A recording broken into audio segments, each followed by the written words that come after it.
Begitu besar kasih-Mu atas kami ya Tuhan. Begitu besar kasih penobasan-Mu untuk kami ya Tuhan.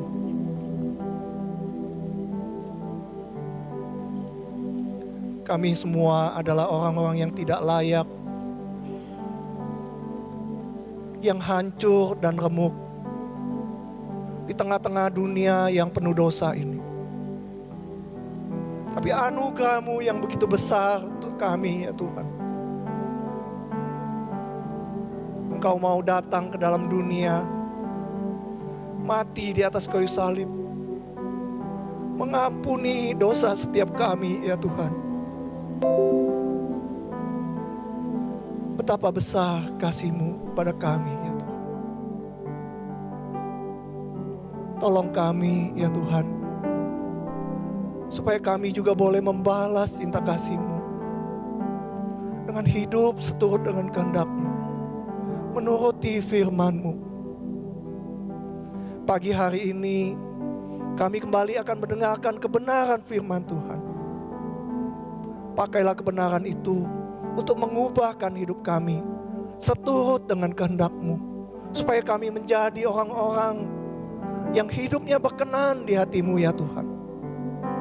Kami bisa menjadi orang-orang yang memuliakan Tuhan dalam hidup kami. Berbicaralah kepada setiap kami ya Tuhan.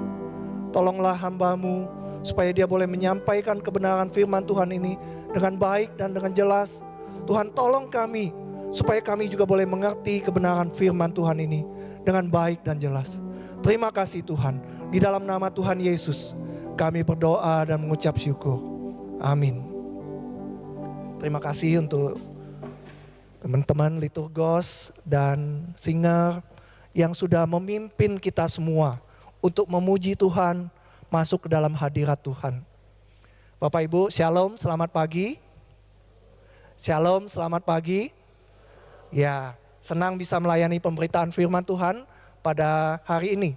Hari ini kita masuk ke masa Prapaskah, Bapak Ibu ya. Minggu yang pertama masa Prapaskah. Nah, di dalam masa Prapaskah tahun ini kita secara khusus membahas mengenai 7 perkataan salib, yaitu 7 perkataan Tuhan Yesus ketika dia disalibkan. Nah, tema firman Tuhan Minggu Prapaskah yang pertama ini adalah ya Bapa, ampunilah mereka. Bisa tolong?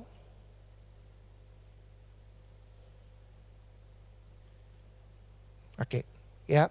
Tema firman Tuhan Minggu Prapaskah pertama ini adalah ya Bapa, ampunilah mereka. Firman Tuhan akan saya ambil dari 2 bagian firman Tuhan. Yang pertama dari Lukas 23 ayat 34. Kita baca bersama-sama ya Bapak Ibu ya. Lukas 23 ayat 34, beginilah firman Tuhan. Yesus berkata, ya Bapa, ampunilah mereka sebab mereka tidak tahu apa yang mereka perbuat. Bagian kedua dari Matius 18 ayat 23 sampai 35, saya akan membacakan sebagian aja ya. Nah, kita baca bersama-sama, saya mengambil sebagian saja. Sebab kerajaan surga seumpama seorang raja yang hendak mengadakan perhitungan dengan hamba-hambanya. Setelah ia mulai mengadakan perhitungan itu, dihadapkanlah kepadanya seorang yang berhutang 10.000 talenta. Karena orang itu tidak mampu melunasi utangnya, tuannya itu memerintahkan supaya ia dijual beserta anak istrinya dan segala miliknya untuk pembayar hutangnya. Lalu sujudlah hamba itu menyembah dia, katanya, sabarlah dahulu, semuanya akan kulunasi. Tergeraklah hati tuannya oleh belas kasihan sehingga ia membebaskannya dan menghapuskan utangnya. Ketika hamba itu keluar, ia bertemu dengan seorang hamba lain yang berhutang 100 dinar kepadanya. Ia menangkap dan mencekiknya, katanya, bayar hutangmu. Sujudlah kawannya itu dan memohon kepadanya, sabarlah dahulu, utangku itu akan kulunasi. Namun ia menolak, lalu pergi dan menyerahkannya kawannya itu ke dalam penjara sampai ia melunasi utangnya.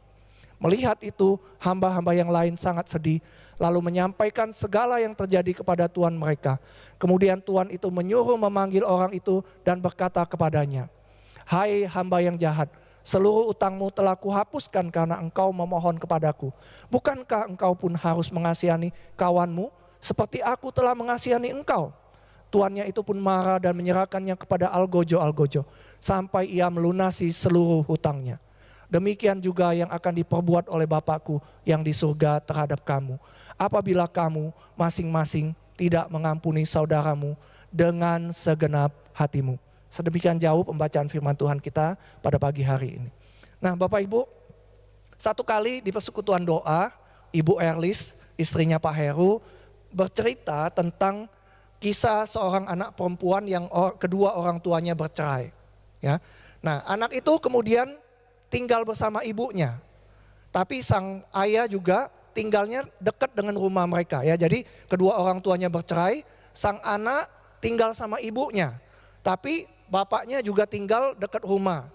Nah satu kali sang ibu itu sakit dan tidak bisa bangun dari tempat tidur. Nah waktu dia sakit, dia ngomong sama anaknya, "Nak, kamu pergi sekolah sendirian ya." Tapi waktu itu hujan Bapak Ibu ya, hujan. Nah karena dia waktu itu hujan, jadi sang anak kemudian berinisiatif, "Aku ke rumah papa deh," gitu ya. "Aku mau ke rumah papa, aku mau minta tolong papanya anterin," gitu. Nah sesampainya di tempat rumah papanya gitu, yang terjadi benar-benar di luar dugaan dan mengecewakan hatinya gitu ya. Bukannya mengantar anaknya ke sekolah, tapi sang ayah malah memarahi dia gitu ya. Menyuruh dia pergi sekolah sendiri. Ayahnya berkata kalau dia harus pergi kerja dan tidak bisa mengantarkannya. Ayahnya lalu berkata kepada sang anak, dia bilang, "Pekerjaanku lebih penting daripada sekadar harus mengantarkan kamu ke sekolah." Bapak Ibu, di tengah-tengah kondisi yang hujan tersebut, anak itu kemudian berjalan kaki menuju sekolah dengan bercucuran air mata. Air matanya itu sampai bercampur dengan air hujan Bapak Ibu. Nah, tapi di tengah jalan kemudian sang ibu ternyata menyusul. Ya dia berusaha sekuat tenaga bangun dari tempat tidur, dia mau ngantarin anaknya ke sekolah. Kenapa dia lakukan itu? Karena dia tahu, dia sudah bisa menduga kalau sang suami pasti nggak mau mengantarkan anaknya. Jadi kemudian anak itu lalu diantar oleh mamanya ke sekolah Bapak Ibu. Nah Bapak Ibu, bertahun-tahun kemudian anak kecil tersebut bertumbuh menjadi seorang perempuan yang mandiri dan mapan ya. Dia punya pekerjaan yang bagus, penghasilan yang cukup besar. Satu kali Bapak Ibu, ceritanya berlanjut. Satu kali sekarang giliran sang ayah yang sakit Bapak Ibu. Yang sakit sekarang sang ayah. Lalu sang ayah ambil telepon anaknya. "Nak, tolong antarin papa ke dokter ya." Lalu Bapak Ibu tahu apa jawaban anaknya. Dia balik memarahi ayahnya dan berteriak gitu ya. "Pergi saja ke dokter sendiri itu. Aku harus kerja. Bukankah papa yang dulu ngajarin aku kalau pekerjaan itu lebih penting dari sekedar mengantarkan keluarga? Bukankah papa yang dulu pertama berkata bahwa pekerjaanku lebih penting daripada keluarga Bapak Ibu?" Lalu dia berkata, "Bapak pergi saja sendiri ke dokter gitu. Saya sibuk, saya tidak bisa mengantar Bapak ke dokter gitu." Nah Bapak Ibu, peristiwa bertahun-tahun yang lalu ya, itu jadi waktu kecil, tapi peristiwa itu ternyata menimbulkan sakit hati dan meninggalkan luka di hati anak perempuannya itu. Dan dia mengingat setiap detail kata-kata yang diucapkan oleh ayahnya itu dulu.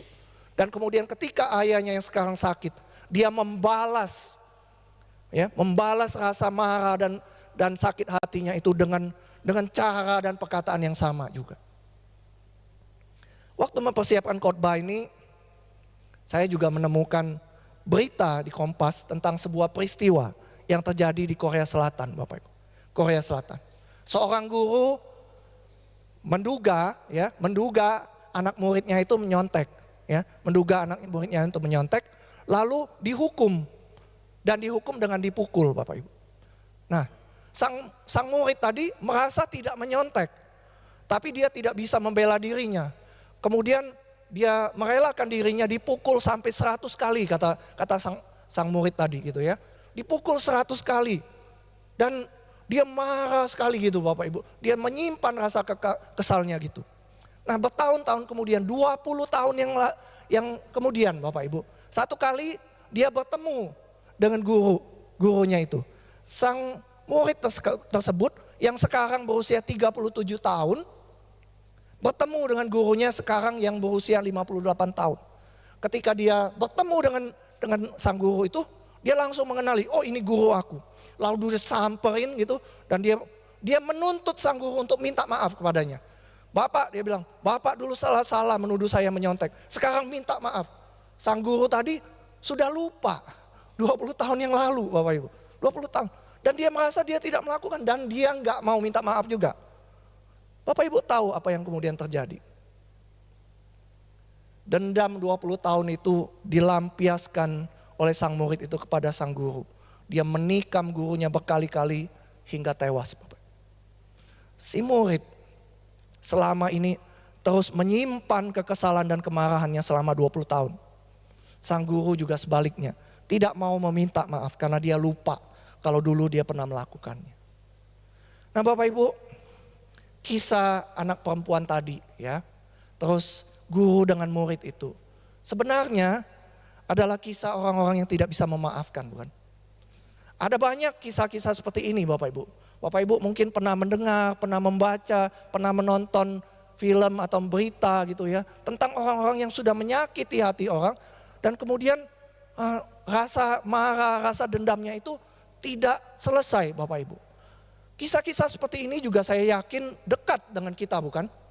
Mungkin ada di antara kita karena perlakuan orang tua atau mertua, mungkin ada yang perlakuan anak atau menantu, saudara kita, sahabat atau teman, rekan kerja, atau bahkan dari orang-orang yang tidak kita kenal, yang melukai hati kita Bapak Ibu. Dan rasa sakit itu bisa datang dalam berbagai bentuk. Kata-kata hinaan, kata-kata yang merendahkan, perlakuan tidak adil, pelecehan, pengkhianatan, atau bahkan kekecewaan yang mendalam. Dan Bapak Ibu, seperti dua kisah tadi, sebagian besar dari kita ingat setiap detail perkataan atau perbuatan mereka yang menyakiti kita itu. Dan sulit untuk melupakan atau memaafkannya. Bapak Ibu, apakah Anda saat ini merasa sulit untuk mengampuni seseorang yang menyakiti Anda? Apakah Anda sampai saat ini masih menyimpan dendam atau kepahitan terhadap seseorang? Apakah Anda saat ini sedang bergumul untuk mengampuni seseorang? Nah kalau demikian adanya, maka firman Tuhan hari ini adalah untuk Anda. Ya. Agustinus Bapak Ibu, seorang bapak gereja dan teolog Kristen yang paling berpengaruh dalam sejarah kekristenan.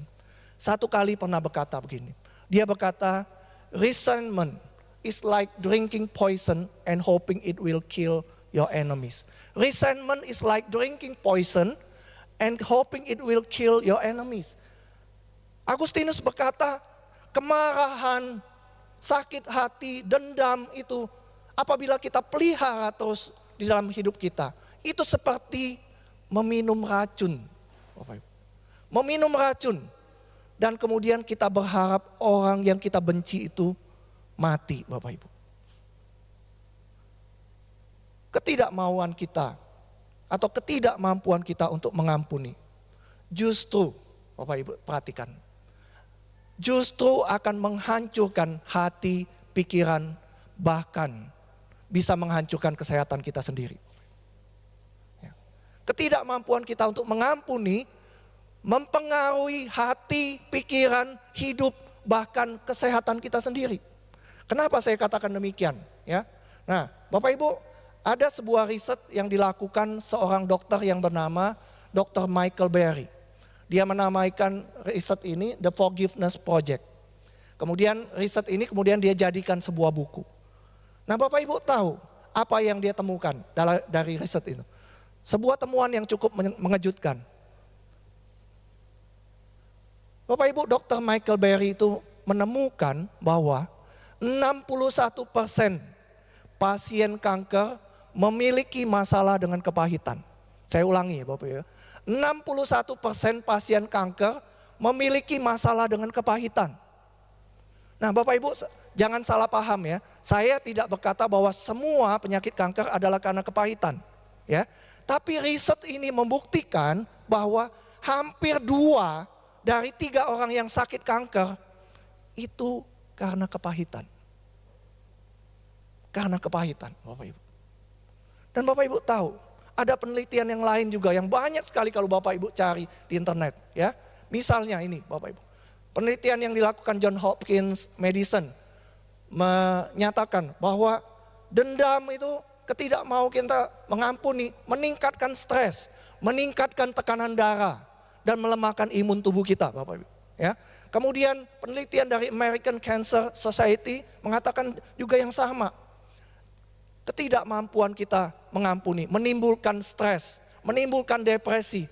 Kemudian itu semua mempengaruhi perjalanan penyakit kanker. Ini kata research Bapak Ibu, bukan kata saya. Gitu ya. Dan ini juga dikeluarkan oleh Badan Kanker Amerika, badan resmi. Bapak Ibu, ketidakmampuan kita mengampuni mempengaruhi hidup kita. Bahkan lebih besar dari yang pernah kita kira. Seorang pakar psikolog juga mengatakan demikian. Bahwa ketidakmampuan kita mengampuni bisa menimbulkan sakit kepala, ya, menimbulkan sakit kepala.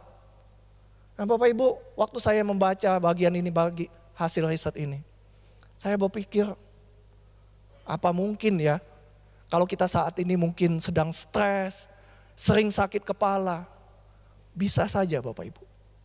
Itu karena kita tidak mau mengampuni. Ketidakmampuan mengampuni itu mempengaruhi hidup kita, bahkan mempengaruhi kesehatan fisik kita. Nah Bapak Ibu, setelah melihat, ya saya sudah memaparkan kisah tentang orang-orang yang tidak bisa mengampuni. Kemudian kita juga sudah melihat data-data ini mengenai bagaimana ketidakmampuan itu bisa mempengaruhi kesehatan. Nah sekarang kita lihat. Apa kata firman Tuhan tentang hal ini ya? Apa kata firman Tuhan tentang mengampuni? Yang pertama Bapak Ibu, perikop yang kita baca tadi berkata begini. Kenapa kita sulit mengampuni ya? Kenapa kita sulit mengampuni? Karena kita seringkali tidak tahu atau tidak menyadari betapa berat dan berbahayanya beban atau risiko yang kita tanggung ketika kita tidak mengampuni. Bapak Ibu, kita sulit mengampuni. Seringkali alasannya karena apa? Karena kita seringkali tidak tahu atau tidak sadar betapa berat dan berbahayanya beban atau yang resiko yang kita tanggung ketika kita tidak mengampuni. Apa kata firman Tuhan tentang hal ini? Nah, Bapak Ibu, saya mengajak kita semua untuk melihat ayat ini ya. Ketika hamba itu keluar, ia bertemu dengan seorang hamba lain yang berhutang 100 dinar kepadanya. Hamba yang pertama berhutang 10.000 talenta ya. Karena dia tidak bisa melunasi, tidak mungkin bisa melunasi utang tersebut, dia hampir dipenjara ya. Tapi kemudian dia diampuni. Kemudian hamba itu keluar bertemu dengan seorang hamba lain yang berhutang 100 dinar kepadanya. Ia menangkap dan mencekiknya, lalu pergi dan menyerahkan kawannya itu ke dalam penjara sampai ia melunasi utangnya. Nah Bapak Ibu, kalimat ini, menyerahkan kawannya itu ke dalam penjara sampai ia melunasi utangnya, sempat membuat saya bingung Bapak Ibu. Bingungnya kenapa? Loh, kalau dia mau temannya itu melunasi hutangnya, bukankah lebih baik kalau dia tidak dalam penjara, bukan? Benar nggak Bapak Ibu? Ya, kalau kita memang benar-benar mau orang itu yang berhutang kepada kita melunasi, kita mungkin harus membiarkan dia tidak di penjara, bukan? Karena kalau dia di penjara, dia tambah tidak bisa mengampuni, bukan? Benar nggak Bapak Ibu? Ya, jadi bagian ini sempat membuat saya bingung Bapak Ibu. Kenapa hamba yang pertama itu menyerahkan hamba yang kedua masuk ke dalam penjara kalau memang dia mau hamba yang kedua itu melunasi hutangnya. Dan ini Bapak Ibu yang cukup mengejutkan saya. Alasannya kenapa? Alasannya ini, hamba pertama tadi sebenarnya tidak benar-benar menginginkan pembayaran. Tetapi yang dia inginkan adalah apa? Balas dendam. Balas dendam, Bapak Ibu. Hamba pertama tadi sebenarnya tidak benar-benar menginginkan pembayaran dari hamba yang kedua. Tetapi yang dia inginkan adalah balas dendam, Bapak Ibu. Secara logika jika dia ingin uangnya kembali, seharusnya dia memberi waktu kepada temannya untuk bekerja. Tapi dia lebih memilih menghukumnya dengan memenjarakan. Berarti dia lebih peduli pada menyiksa dan menghukum temannya daripada mendapatkan kembali uangnya. Nah, Bapak Ibu, ini jadi pertanyaan refleksi bagi kita semua juga. Yang tidak mau mengampuni. Ketika kita marah, ketika kita kecewa dan tidak mau mengampuni, kita perlu bertanya dengan jujur di hadapan Tuhan pertanyaan ini. Apakah kita benar-benar ingin keadilan atau hanya sekedar ingin membalas sakit hati kita? Kita perlu bertanya dengan jujur di hadapan Tuhan. Apakah kita benar-benar ingin keadilan atau hanya ingin membalas sakit hati kita? Karena terkadang kita lebih senang melihat orang lain menderita daripada mencari jalan keluar yang sebenarnya lebih baik untuk semua pihak. Apakah kita memberikan orang lain kesempatan untuk berubah seperti Allah telah memberi kita kesempatan? Atau kita dalam tanda kutip langsung memenjarakan mereka dalam kesalahan mereka itu? Ayat yang selanjutnya berkata begini, Bapak Ibu. Melihat itu, hamba-hamba yang lain sangat sedih, lalu menyampaikan segala yang terjadi kepada tuan mereka. Tuannya itu pun marah dan menyerahkannya kepada algojo-algojo sampai ia melunasi seluruh hutangnya. Bapak Ibu, di bagian ini memang tidak disebutkan kalau hamba yang pertama itu dipenjara seperti hamba yang kedua. Tetapi dalam konteks zaman itu, kata algojo-algojo itu dari kata aslinya merujuk kepada seseorang yang bertugas di penjara, yang menyiksa tahanan agar mereka membayar hutang atau mengaku sesuatu. Algojo-algojo itu tugasnya menyiksa seseorang sehingga ia membayar hutang atau mengaku bersalah. Bapak Ibu, bagian firman Tuhan ini mengingatkan kita. Kita seringkali ingin menghukum orang lain. Tetapi Bapak Ibu, firman Tuhan katakan, justru seringkali kita sendirilah yang akhirnya tersiksa. Ketika kita menyimpan itu semua, menyimpan rasa dendam, amarah, kepahitan kita itu, dan kita berharap orang yang kita benci itu menderita, sesungguhnya di saat yang sama Bapak Ibu, kita sedang diserahkan kepada algojo-algojo yang menyiksa kita sampai kita mengaku salah, sampai kita berubah Bapak Ibu. Itu yang dikatakan firman Tuhan.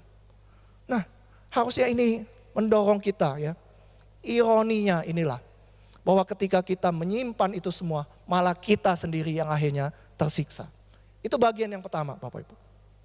Yang kedua, hamba yang pertama tadi berhutang 10.000 talenta. Sedangkan hamba yang kedua berhutang 100 dinar. Nah Bapak Ibu, saya jelaskan sedikit ya. Ini kurang lebih kira-kira mata uang dinar itu ya. Nah mata uang dinar itu adalah upah 1 hari orang bekerja. Ya, upah 1 hari orang bekerja. Sedangkan talenta Bapak Ibu itu yang hamba yang pertama tadi berhutang 10.000 talenta. Nah, kalau Bapak Ibu pernah mendengar khotbah bagian ini, mungkin Bapak Ibu pernah mendengar juga pengkhotbahnya atau mungkin guru sekolah minggu yang berusaha hitung. Oh, talenta itu 6.000 dinar. 6.000 dinar itu upah 1 hari, berarti 6.000 hari kerja. 1 dinar itu upah 1 hari kerja, kalau kita sekarang 100.000 misalnya gitu ya. Maka hamba yang pertama itu hutangnya itu 6 triliun Bapak Ibu ya, 6 triliun. Sedangkan hamba yang kedua berhutang 100 dinar. Kalau 1 dinar untuk 1 hari kerja berarti kira-kira 3-4 bulan Bapak Ibu. Ya, hutang gaji 3-4 bulan dibandingkan dengan 6 triliun Bapak Ibu. Nah, tapi ada satu hal lagi yang lebih menarik dari bagian ini Bapak Ibu. Bapak Ibu tahu Ketika Tuhan Yesus membandingkan antara 10 talenta dan 10.000 talenta dan 100 dinar, Tuhan Yesus itu memakai ukuran yang tidak peer to peer, tidak apple to apple. Maksudnya begini, ya. Talenta itu sebenarnya adalah ukuran berat. Ya, ukuran berat. Sedangkan dinar itu adalah ukuran mata uang.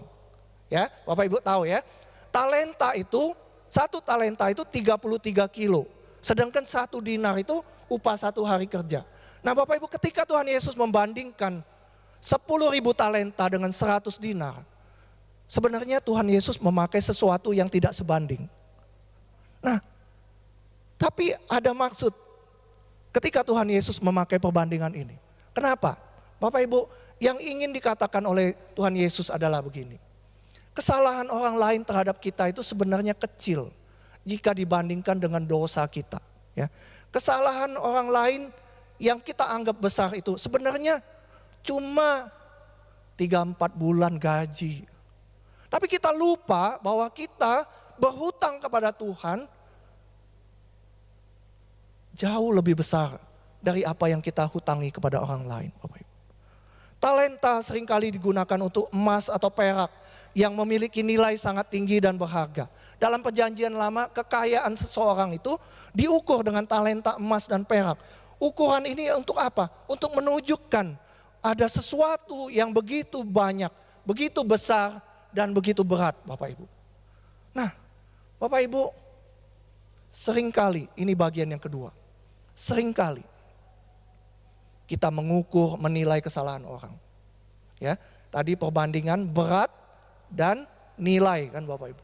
Seringkali kita menilai, mengukur perbuatan dosa orang, kesalahan orang lain kepada kita. Tetapi sesungguhnya perbuatan dosa atau kesalahan kita sendiri berat sekali dan kita lupa Bapak Ibu. Nah, ini juga yang terjadi pada Petrus bukan? Dia bertanya kepada Tuhan Yesus di awal perikop tadi kalau Bapak Ibu baca nanti di rumah. Dia tanya, berapa kali saya harus mengampuni Tuhan? Sampai 7 kali kah?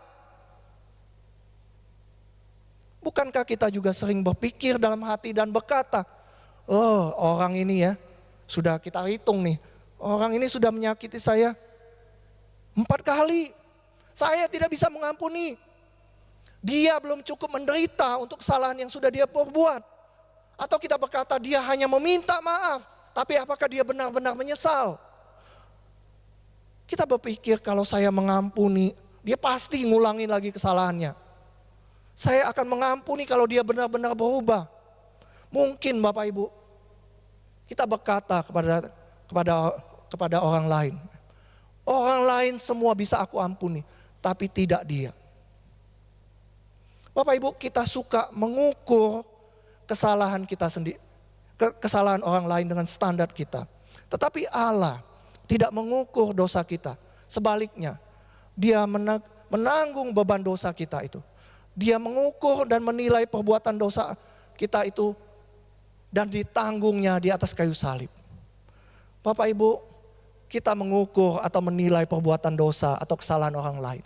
Tetapi sesungguhnya perbuatan dosa atau kesalahan kita sendiri besar sekali Bapak Ibu. Itu bagian yang kedua. Nah, bagian yang ketiga, kita melihat tadi, kita juga membaca tentang ucapan Yesus di atas kayu salib. Ya Bapa, ampunilah mereka sebab mereka tidak tahu apa yang mereka perbuat.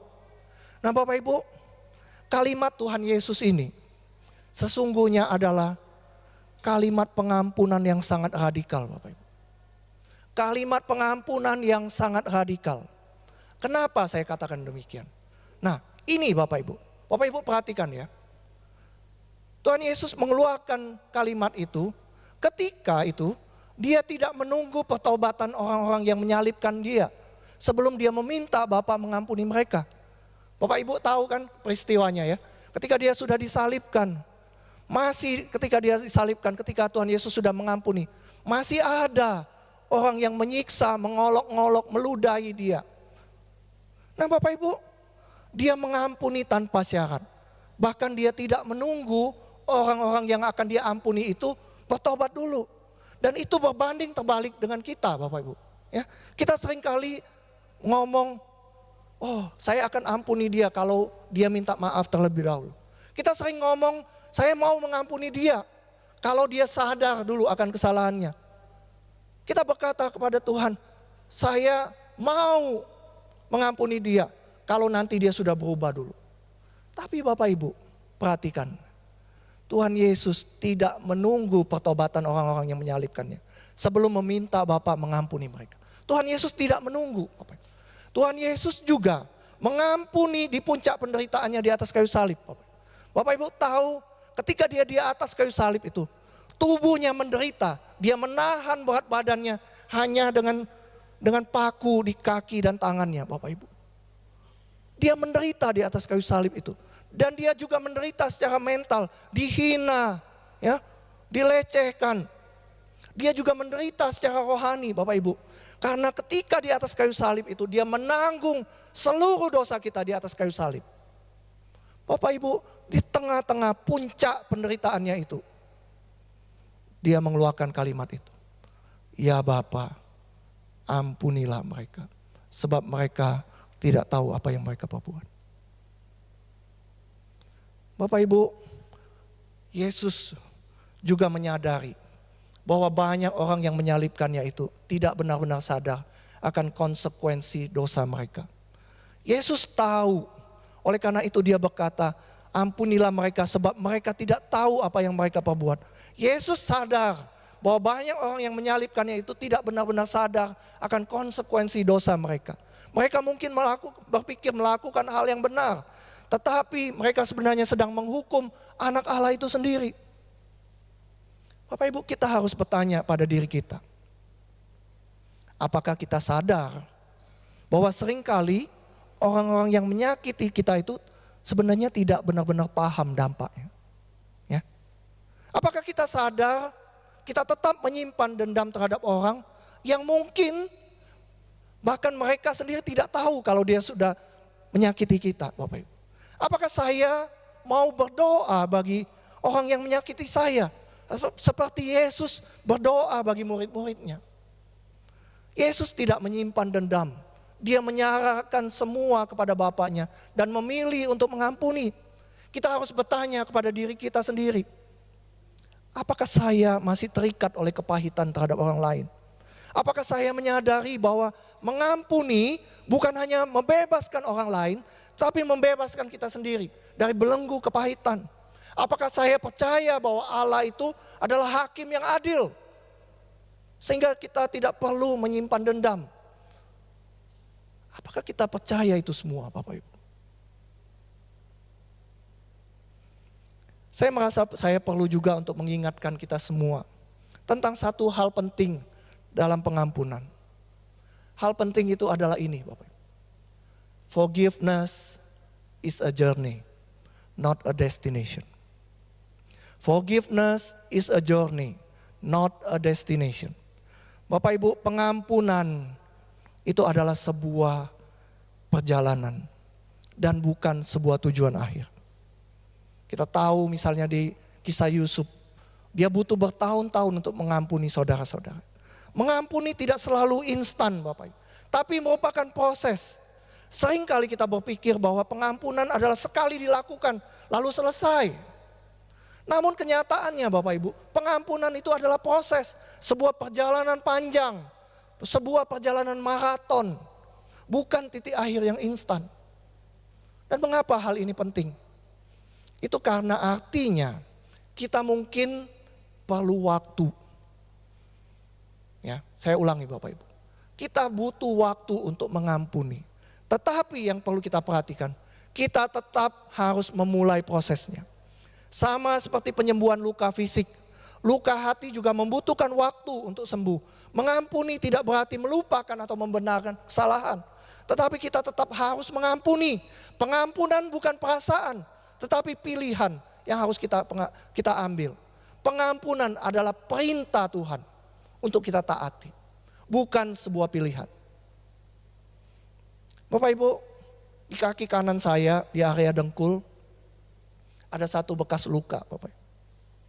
Bekas luka itu saya dapat sebelum saya menikah. Ya.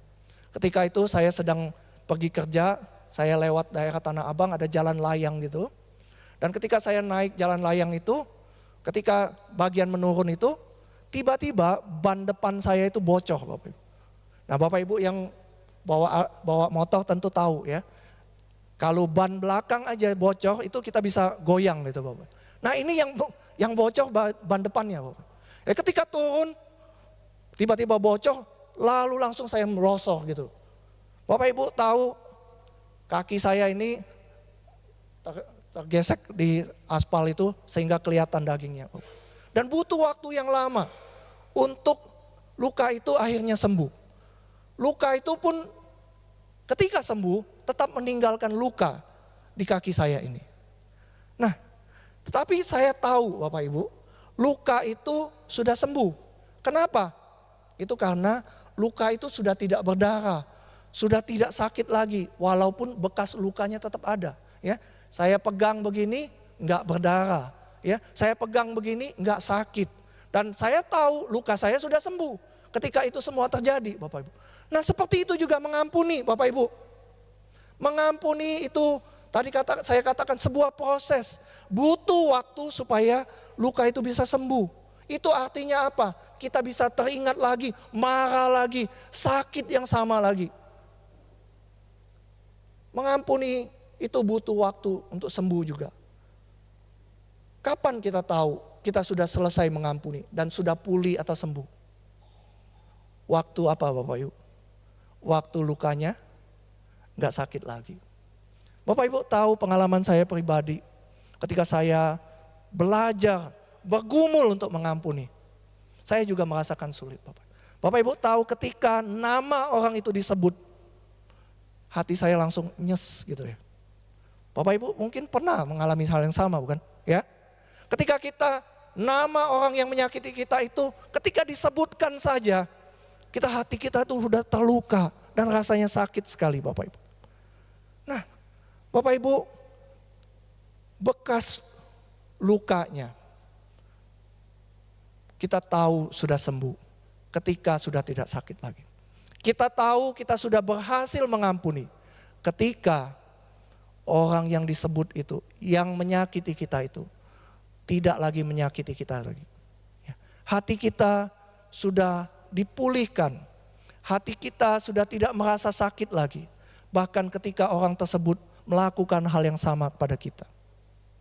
Bapak Ibu, kita sampai di bagian akhir. Saya sudah menjelaskan ya mengenai kalau kita tidak mengampuni hubungan rusak, bahkan bisa kehilangan nyawa. Saya sudah menyampaikan bahwa tidak mengampuni bisa berpengaruh kepada hidup kita, bahkan kesehatan kita. Kita sudah tahu juga apa kata firman Tuhan. Sekarang pertanyaannya, bagaimana mengampuni? Ya, bagaimana caranya kita mengampuni? Bagaimana caranya supaya kita bisa mengampuni? Nah, Bapak Ibu, saya mencoba memberikan beberapa langkah praktis untuk kita lakukan supaya kita bisa mengampuni. Yang pertama, Bapak Ibu, langkah yang pertama yang bisa kita lakukan, mengakui rasa sakit itu. Mengakui rasa sakit itu. Salah satu alasan kita sulit mengampuni adalah karena kita berusaha menutupi, mengabaikan rasa sakit itu. Kita tidak mau terbuka soal luka itu, sakit hati itu. Namun pengampunan bukan berarti kita harus berpura-pura tidak terluka Bapak Ibu. Mengampuni tidak sama dengan melupakan. Firman Tuhan katakan dalam Mazmur 34 ayat 19. Tuhan itu dekat kepada orang-orang yang remuk hati dan ia menyelamatkan orang-orang yang patah semangat. Bapak Ibu, ketika kita mengakui rasa sakit itu, rasa luka itu dalam hati kita, sesungguhnya ketika itulah Tuhan dekat dengan kita. Pengampunan dimulai dengan jujur kepada Tuhan tentang rasa sakit yang kita alami. Berani mengakui rasa sakit adalah langkah pertama menuju kesembuhan. Bapak Ibu, mengampuni juga berarti belajar melihat orang lain dengan kasih dan belas kasihan, bukan dengan kebencian. Itu yang pertama, kita akui rasa sakit kita pada Tuhan. Yang kedua yang bisa kita lakukan adalah berdoa kepada Tuhan, meminta kekuatan untuk mengampuni. Pengampunan itu sulit, benar. Tapi kasih karunia Tuhan memampukan kita untuk mengampuni. Mengampuni bukan hal yang mudah. Tuhan tahu itu. Tetapi kita tidak perlu mengampuni dengan kekuatan kita sendiri. Tuhan siap menolong kita. Mintalah Tuhan kekuatan untuk mengampuni. Firman Tuhan dalam Filipi 4 ayat 13 berkata, segala hal dapat kutanggung di dalam Dia yang memberi kekuatan kepadaku. Mintalah kekuatan kepada Tuhan untuk mengampuni. Dan Dia akan memberikan kekuatan itu pada kita. Jangan andalkan diri sendiri. Datang kepada Tuhan, minta kekuatan untuk mengampuni. Minta kekuatan dan Dia akan membebaskan kita dari rasa marah, sakit hati dan dendam. Bapak Ibu, saya juga sering memperhatikan kadang kita mengampuni hanya karena ingin bebas dari rasa sakit. Bukan karena rasa benar-benar mengampuni atau mengasihi orang tersebut. Ya, mungkin kita berkata, ya sudah, saya ampuni, gitu ya. Mungkin Bapak Ibu juga pernah melakukan seperti yang saya lakukan. Ya sudah, saya ampuni ya.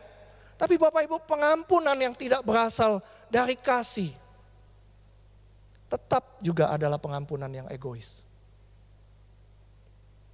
Tetap sebuah pengampunan yang egois. Mintalah kepada Tuhan, supaya kita bisa mengasihi orang-orang yang sudah menyakiti kita. Dan doakan mereka.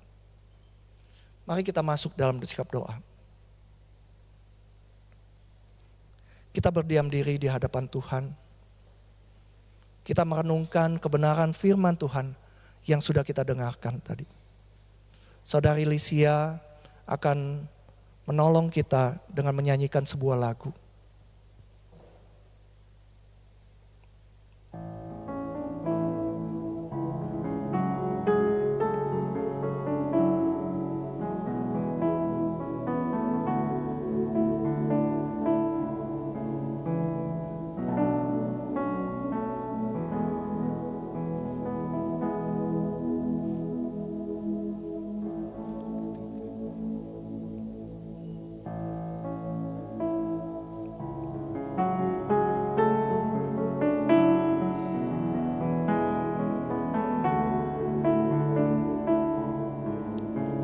Kita renungkan setiap bait kalimat dari lagu ini.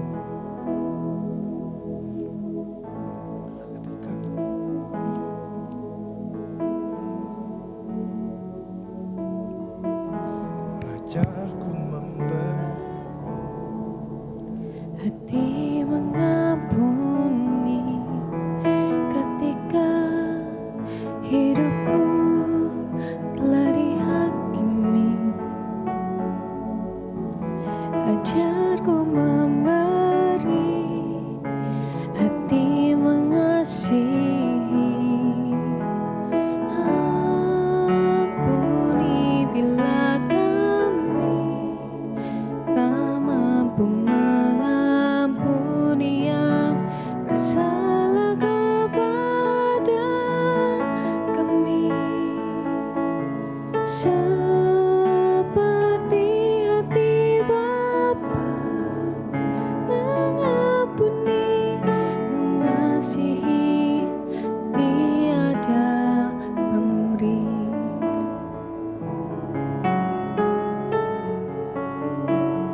Jadikan lagu ini menjadi doa kita di hadapan Tuhan.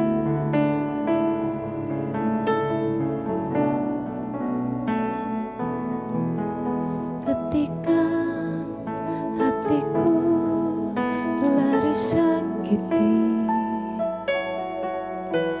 ajarku memberi hati mengampuni ketika hidupku telah dihakimi.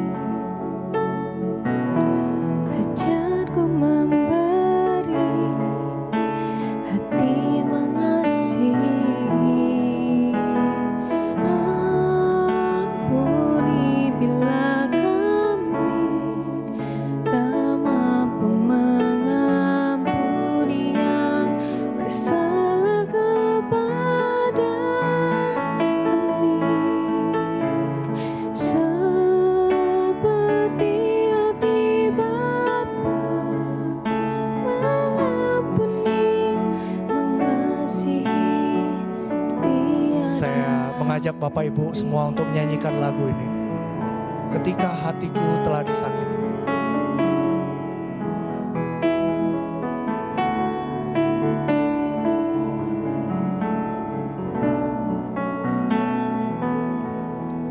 Ketika hatiku telah disakiti, katakan kepada Tuhan, Ajarku memberi, hati mengampuni. Ketika hidupku telah dihakimi, ajarku memberi, hati mengasihi. ampuni kami ya Tuhan. Ampuni bila kami tak mampu mengampuni yang bersalah kepada kami, seperti hati Bapa mengampuni, mengasihi tiada. Saya undang Bapak Ibu untuk bangkit berdiri. Kita ulangi refnya.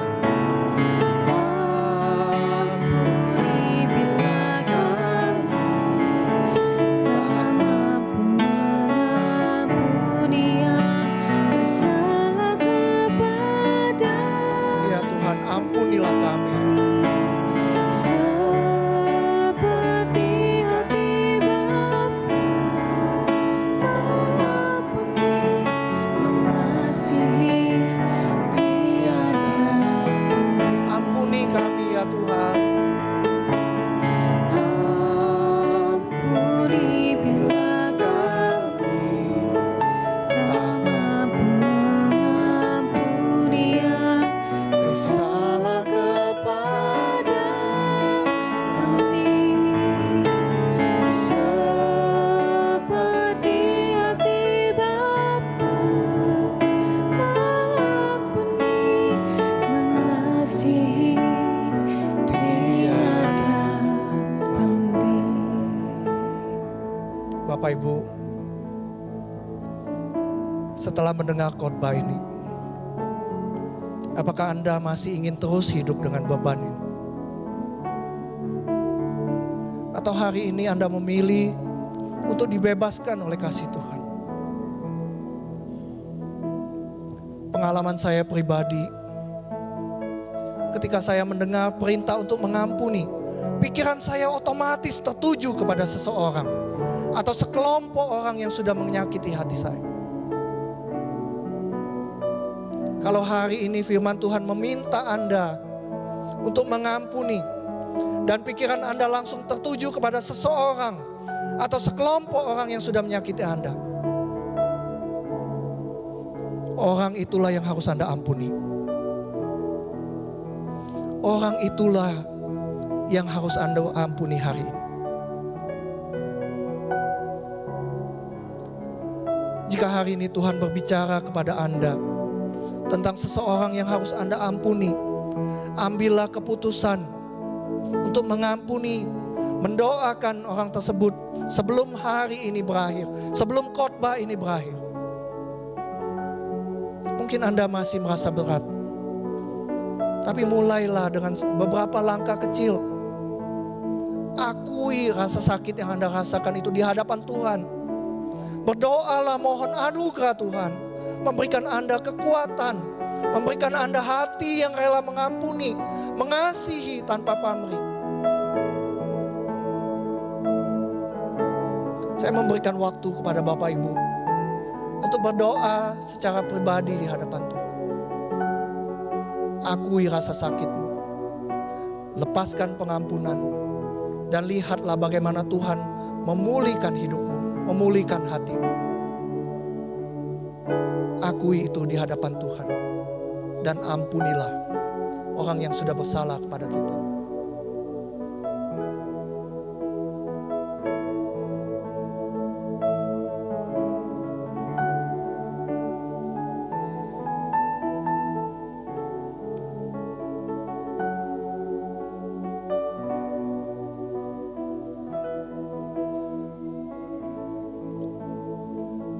Engkau melihat anak-anak-Mu yang di hadapan-Mu berdoa, mengakui kesalahan kami yang tidak mau mengampuni. Engkau melihat anak-anak-Mu yang mau melakukan sebuah perintah yang sulit untuk kami lakukan, mengampuni orang yang bersalah kepada kami. Tapi kami akan melakukan itu karena Engkau yang memerintahkannya. Kami akan mengampuni karena Engkau yang mengatakan kepada kami untuk mengampuni. Kami akan mengampuni ya Tuhan, karena kami mengasihi Engkau dan karena kami mengasihi orang yang sudah bersalah kepada kami.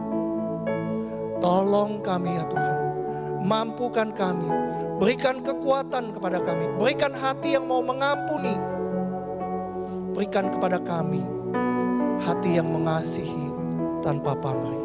Terima kasih Tuhan Yesus. Di dalam nama Tuhan Yesus kami sudah berdoa. Amin.